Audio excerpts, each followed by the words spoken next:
Good morning. My name is Dustin Dupas, and I'm the Chief Operating Officer at Tabs Group. I'd like to welcome you to another webcast where we share proprietary information on issues of interest to the CPG industry. Today's webcast is a presentation of the top-line results of Tabs Group's sixth annual vitamin study, which was fielded in May of 2013. Future webcasts will be scheduled for the last Friday of each month at 11 a.m. Eastern Time and will go for 30 minutes. In order to maximize participation of our content, we make our webcasts open to anyone. If you do not have to sign up or give your name in order to listen. On June 28th, Dr. Kurt Jetta will give his PhD dissertation titled, A Theory of Retailer Price Promotions Using Economic Foundations, It's All Incremental. And on July 26th, we'll present our best practices recommendation in the trade promotion effectiveness. We hope you have time to join us for both of these informative sessions. All followers of the Tabs Group company page on LinkedIn will receive a complete copy of all studies that are presented in these webcasts at no cost. The first vitamin study was fielded in 2005 in response to several inquiries from our nutritional clients. They were questioning the prevailing industry estimates of market size and felt that they were overstated. Indeed, such sources as Nutrition Business Journal, Mintel, and Euromonitor had all pegged the category size at well over $20 billion per year. Based on the results of the study, Tabs Group pegged the category size at well under half that. The study was repeated in 2008 and became an annual event in 2010. In addition to the overall industry size, the study has uncovered interesting insights on the key product trends, emerging consumer demographics, and relative sizes of hard-to-track channels. In particular, there's great interest to understand the potential threats to brick-and-mortar outlets from online retail. It is that background that I'll introduce you to the founder and CEO of Tabs Group, Dr. Kurt Jetta, who is the author of the Tabs Group Vitamin Study. If you have any questions, you may submit them via the chat box at the top of your screen to the ID Kurt Presenter, and they'll be addressed at the end of the presentation. Dr. Jetta, you may begin. Thank you, Dustin, and thanks everyone for joining us today for our second monthly webcast of industry issues of interest. Today I'll present the top-line results of our sixth annual vitamin category study. As Dustin mentioned during his introduction, it really was born out of a skepticism of, really very high estimates of category size.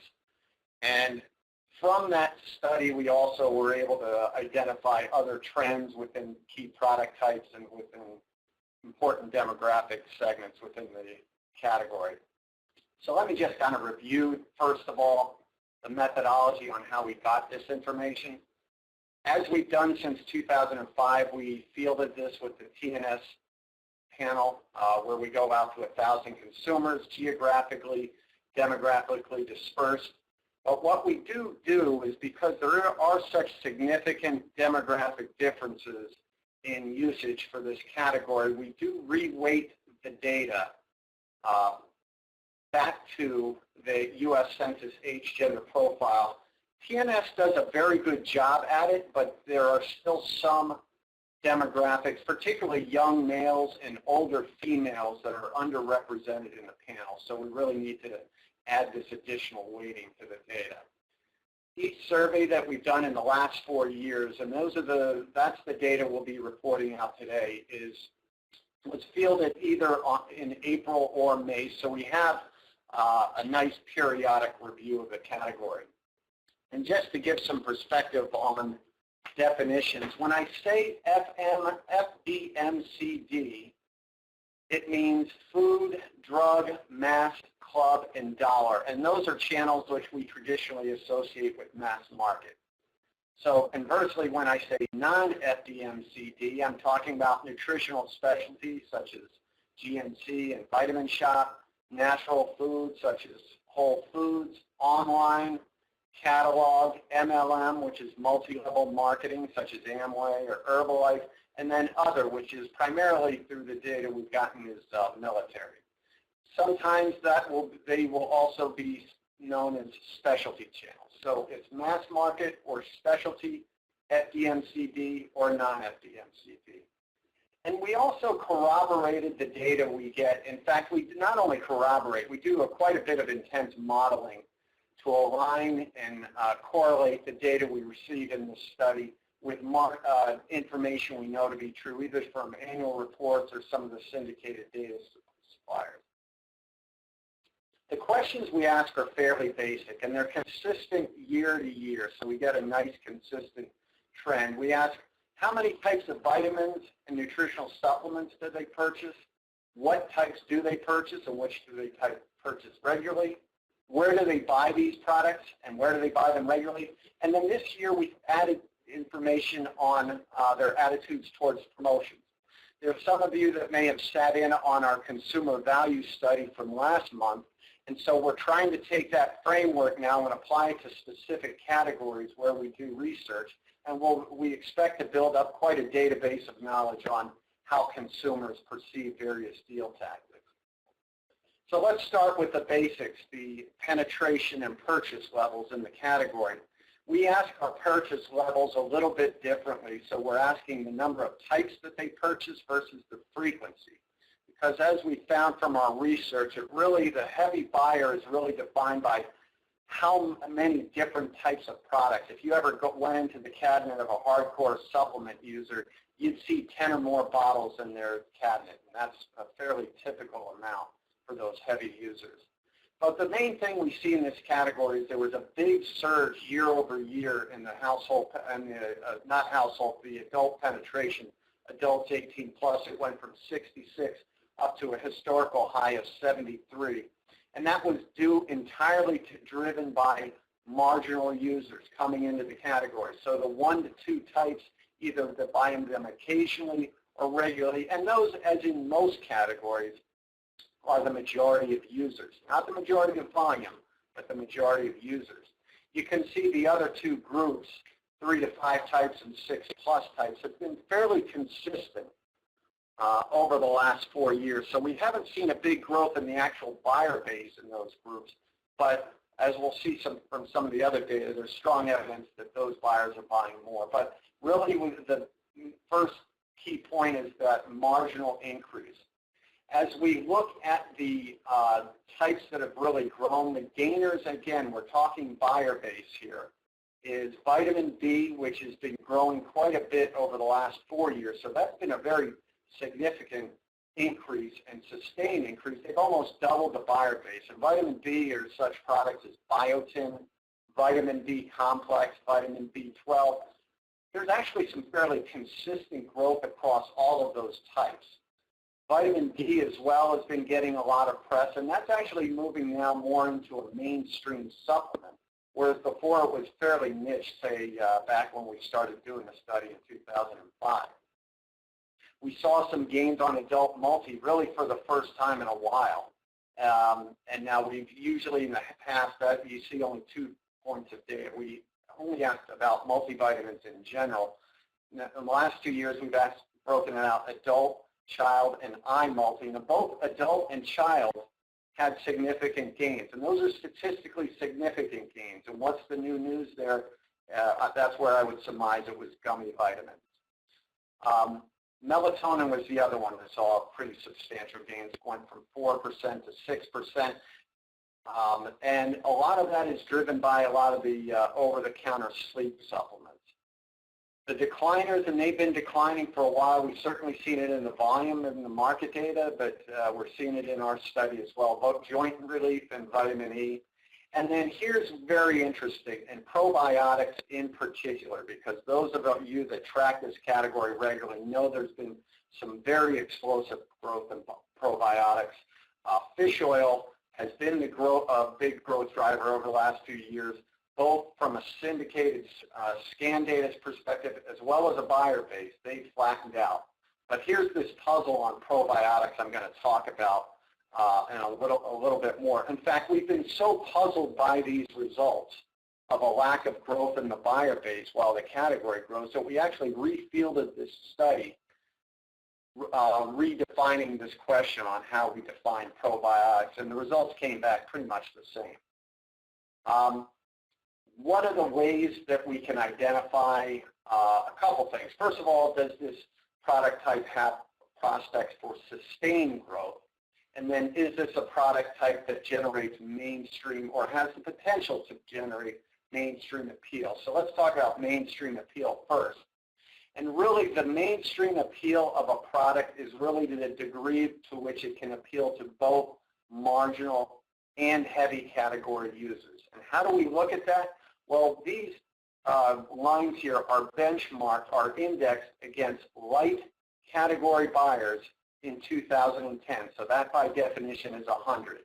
And then each of these buyer groups then within the type is indexed to that. So the bigger the gap in those two lines, the more reliant that type is on deriving their buyer base from heavy buyers.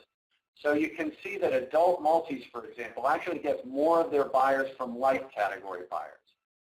The gap on fish oil, which is now the second largest type, not that much.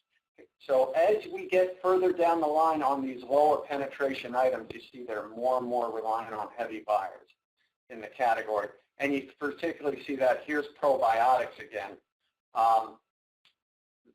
So there was this big drop in the amount of light category buyers buying probiotics, and we infer that it's due to lower advertising support against it, but a big surge in the number of heavy category buyers buying it. And those are the ones that are also can be traded up much easier.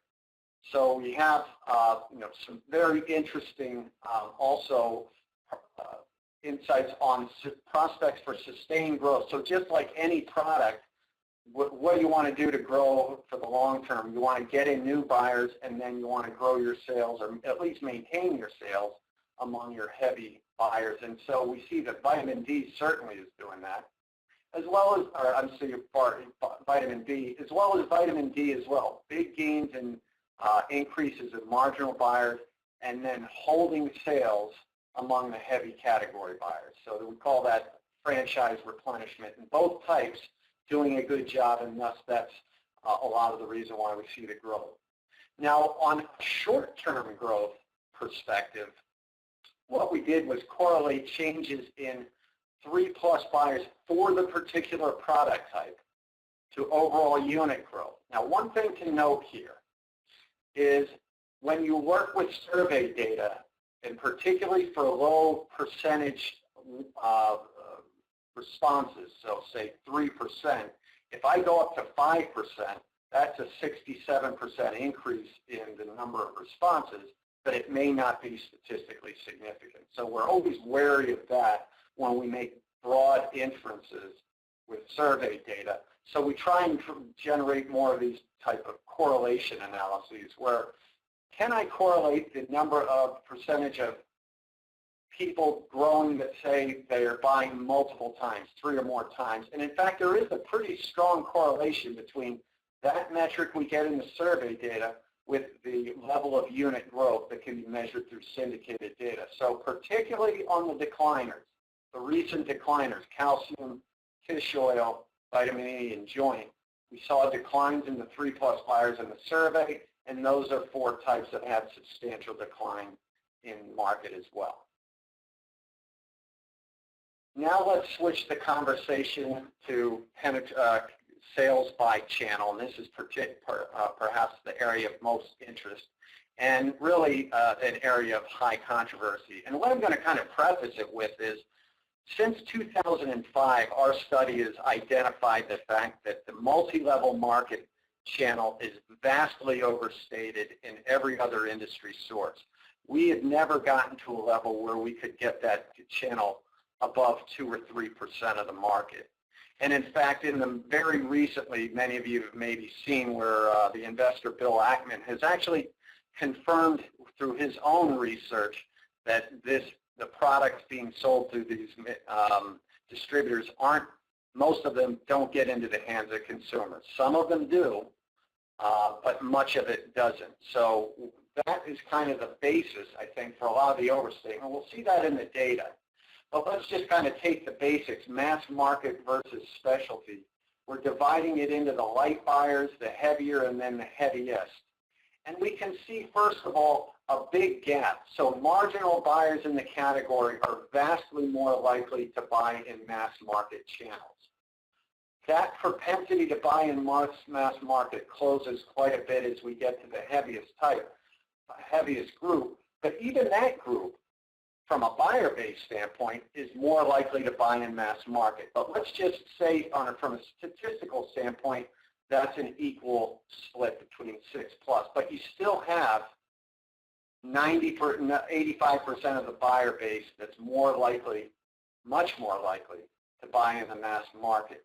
And you can see that here's again that growth. So the growth we saw in buyer base was marginal buyers increasing their purchases in mass. That's not necessarily to say that's where the dollar growth came from, but certainly from a buyer base perspective.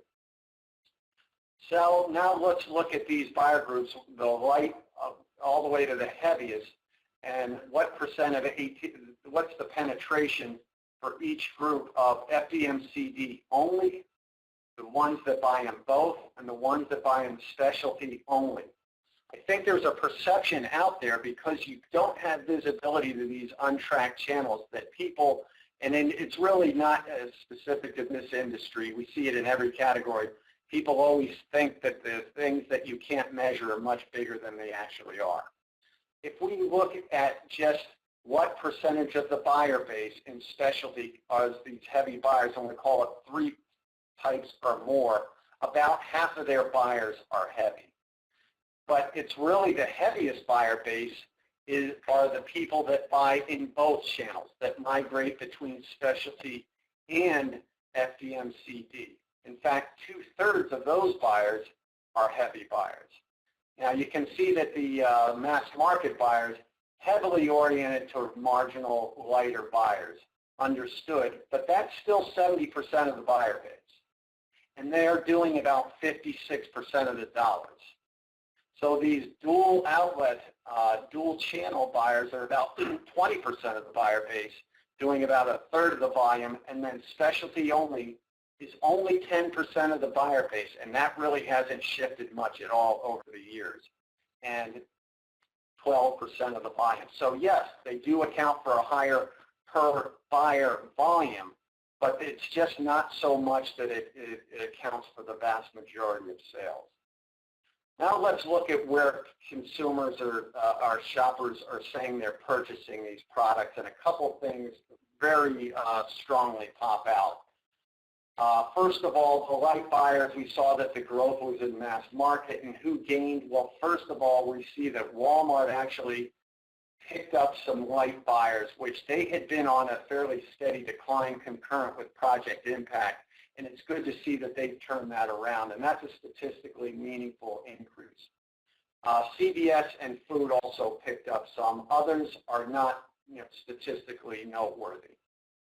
Now the heavy buyers, where was there a drop? And then we see that Walgreens, so these are among people that state that they buy regularly at an outlet. So Walgreens had a big drop in heavy buyers among those that report a regular outlet. And we can corroborate that from other data sources that they in fact took some pretty big hits in their sales when they switched their promotional strategies. And that's very consistent with some of the research that we had in the consumer value study from last month as well. But who's the big winner? And the big winner is online. So a big jump in, particularly from heavy buyers, but a buyer base overall had a big increase. And I would infer that that's due to the increased penetration in smartphones and tablets. We've been seeing a consistent increase in online since we've been doing this in 2005, but this was really the year that it grew the most. And then as I mentioned earlier, the whole MLM thing, we have never fielded a study where they were more than 3% of the category buyers, and usually between 1% to 2% of the people that report ever purchasing from an MLM source. So what we know is that FDM-CD, and these are from fairly reliable data sources, the mass market is $7.5 billion in sales. We've identified that they account for the vast majority of buyers. We've also identified that even the people that only shop there account for the majority of sales. So then how much do we project for this entire category? And so there's two key things to note here. First of all, here's our estimates of overall size of retailer. Don't get too hung up on the absolute differences. What should be noted, though, is these are statistically meaningful differences for online, which is now we're projecting to be the second largest outlet for vitamins. The decline in Walgreens as far as lost share. And we would also say that CVS and Walmart have made some meaningful share gains. Our estimate is that FDMCD, the mass market, the channels that we can track, are 73% of all outlet sales. And based on that, our estimate isn't 25 to 30 billion as you see in the industry estimates, but it's more like 10 to 11 billion. I'll even go up so high as 12 billion, but it's not anywhere near 20 billion. And we've had, again, going back to the MLM thing, because we've been challenged on a personal level, we've been challenged by clients, prospects, industry sources on, we have been out there since 2005, that it wasn't nearly as big, not only in the U.S., but we've looked at international markets as well. It's just a channel that's always vastly overstated, and our estimate is about 2% of the market.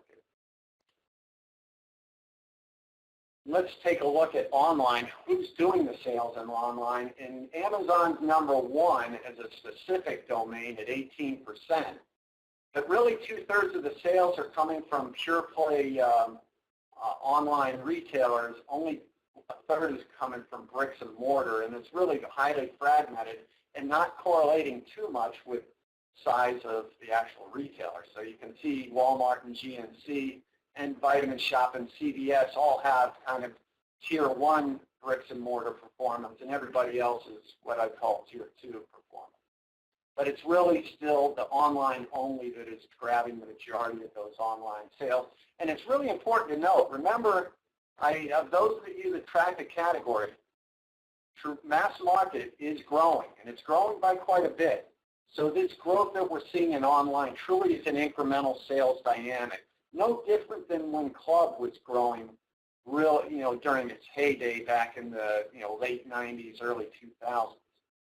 So it's not something that they're, quote, taking away sales from mass market. More, it's an opportunity cost for bricks and mortar retailers not grabbing a higher share of those sales.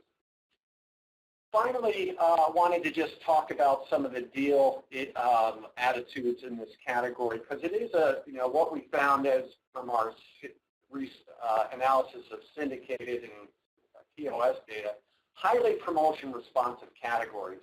But unlike what we found when we looked at OTC broadly, where active deal search tactics, meaning those that shop actively and you look at circulars and go store to store to find the best deal, it's really passive tactics that drive bigger gains and bigger responses in heavy deal buyers. Value sizes in particular are the most positively responded to deal tactic, whereas in OTC in general it was EDLP and store brand. And look how low store brand is. But store brand's a big driver as a deal tactic in driving sales among heavy buyers.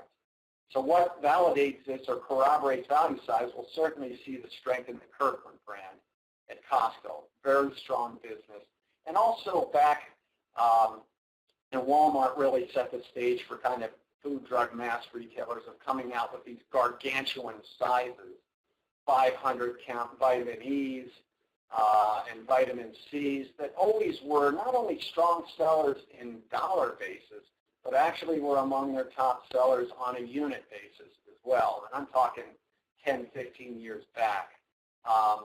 And I would surmise that is still the case.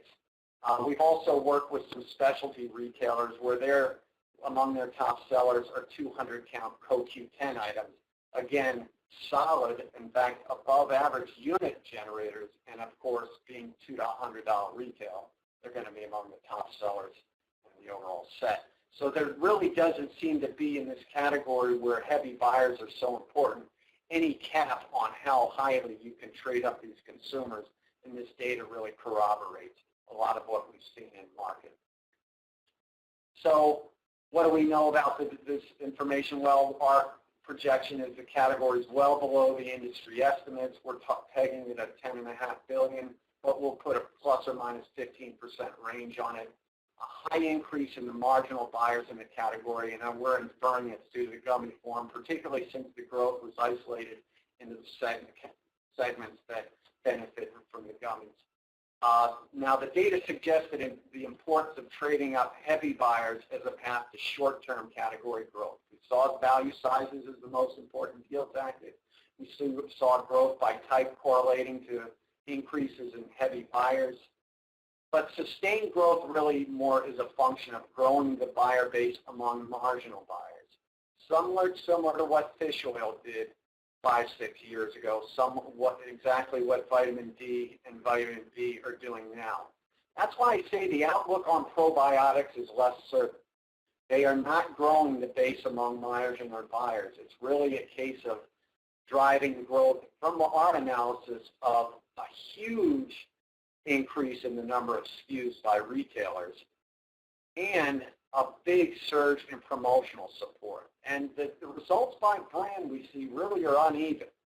And then when there's real structural growth to a segment, we typically see that all boats float to the top, and we don't quite see that on probiotics. That's not to say it's not going to be a solid, viable business going forward, but if I was in a position where I had to place a big bet to continue expanding or really going after probiotics in a big way, I'm not so sure that's where I would place my big bets of all the things I could do in this category. Online has been in the big winner in the most recent year, likely due to the tablet and smartphone penetration, and it is an incremental sale to bricks and mortar because they're growing fairly well. Walmart and CVS have posted the most notable gains in mass market. Conversely, Walgreens saw a deep reduction in regular trips from the heavy category buyers, almost certainly due to the shift in promotional strategy. I've been reading and talking to people in the industry that they're doing an about-face on that, and that's a positive because they've always been really a trailblazer in this category. And really and our results and our research from the last several years have always shown that CVS and Walgreens have just picked up a tremendous amount of share. So with that, I'm going to turn it over to Dustin, and that concludes the presentation part of our show. Thank you. Thank you for listening to the webinar today. This concludes the presentation part, but we would like to stay on for anyone that has any questions. Before we get started on questions, we make a few reminders. Everyone that follows us on our LinkedIn page will receive this full version of the 6th annual vitamin study when it is released. Also, if you like this presentation, please get the word out and press the like button on our LinkedIn page on the webinar notices. And then lastly, the Theory of Retailer Price Promotion will be broadcast on the last Friday of June, the 26th at 11 a.m. Eastern.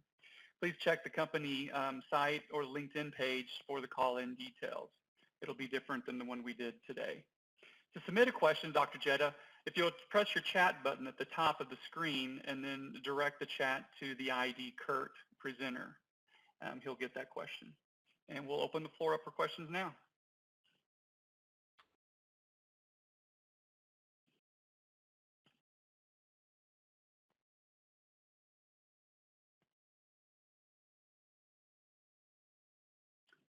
Okay, I have one here.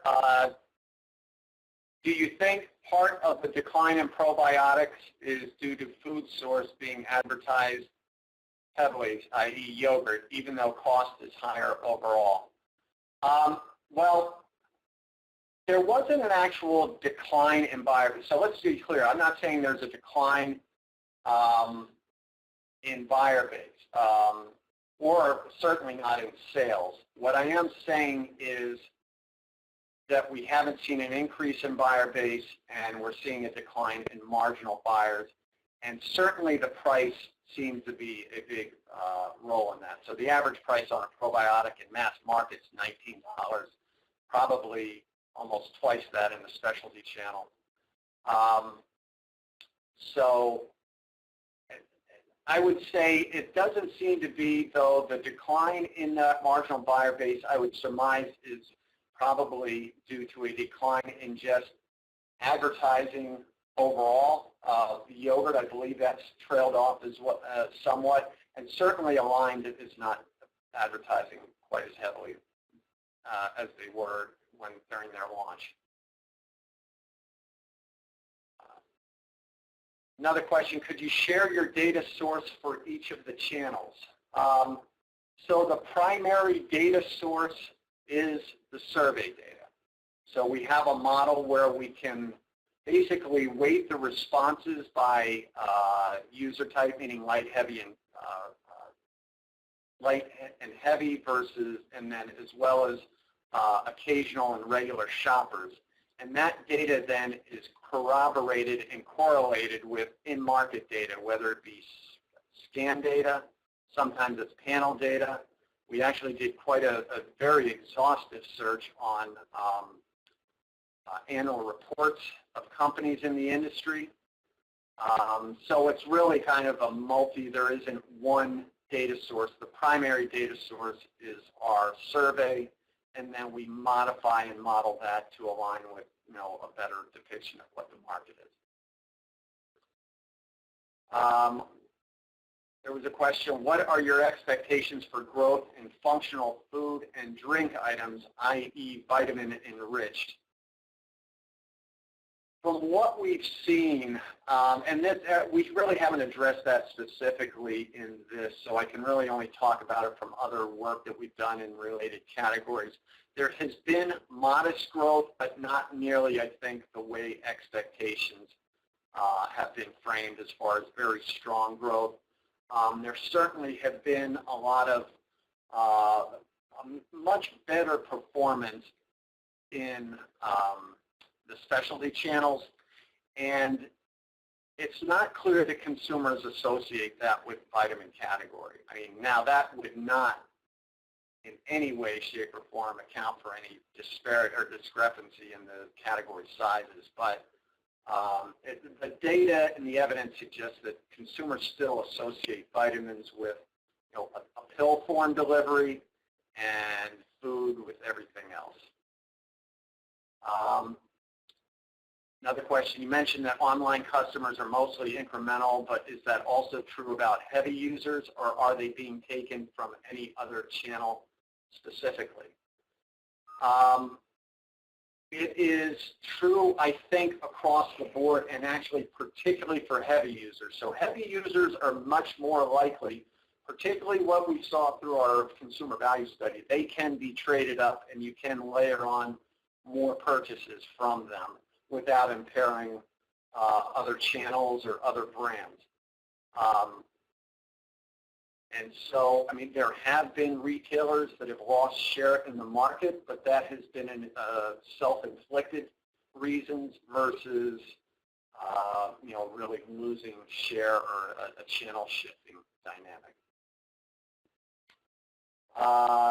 Who are the numbers 4, 5, and 6 players behind, online players behind VitaCost? We only broke out specific in the survey. We only broke out specifically Amazon, drugstore.com, and VitaCost, as well as some of the specific bricks and mortars, and then gave people the ability to specify who the other ones were. If Mike Kirschenbaum is out there, Mike, maybe you can look at the verbatims real quick and see if any of them came to light. I looked at them briefly. I didn't tab them up specifically, and nobody really seemed to pop out at us. But we can certainly gather that up if you want to drop me an email.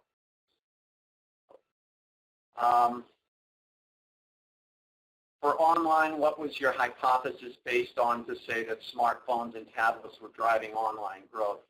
The hypothesis, and again, remember it's a hypothesis and not a theory or a, but hypothesis is there was a significant acceleration in the growth. So we've been seeing consistent growth in online since we started this study in 2005. This is the first time it accelerated. And really the only thing that we can point to in the market that was very obvious is just a major increase and the access that people have for online shopping. Now, what I would suggest is that for people to have a vested interest in understanding that further, it's certainly worth investigating and confirming the hypothesis. But that's, at this point, that's all that is a hypothesis.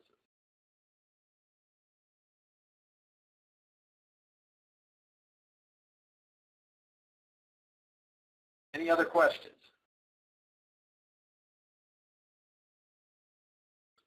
Okay, well, thanks everybody for attending, and I'll just, hold it. There is, for online, how did the shipping and handling come into play?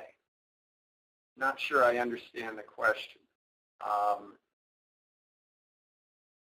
So, I mean, we did, the question of breaking out bricks and mortar versus the cost versus buying in store.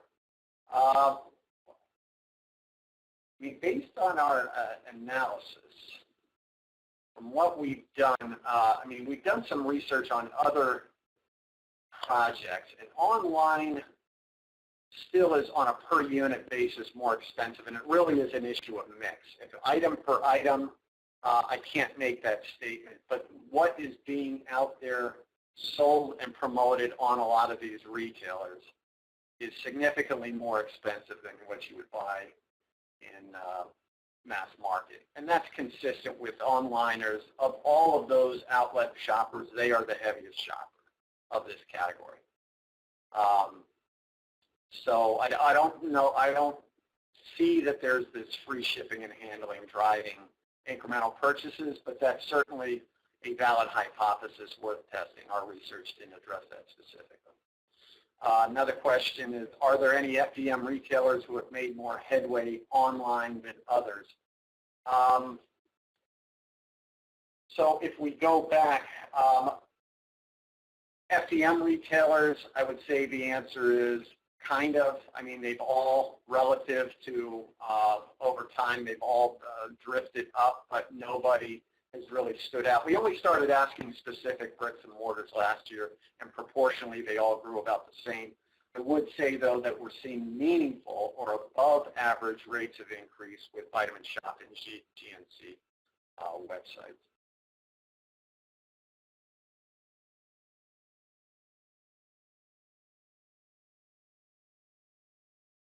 Okay, so as we mentioned, we will be posting this, or as Dustin mentioned, this will be posted in a week or so, the recording. Also, if you are a follower on our LinkedIn company page, you can get a copy of the full presentation, so there will be additional information in addition to what was presented today. But thanks everyone for attending, and have a good weekend.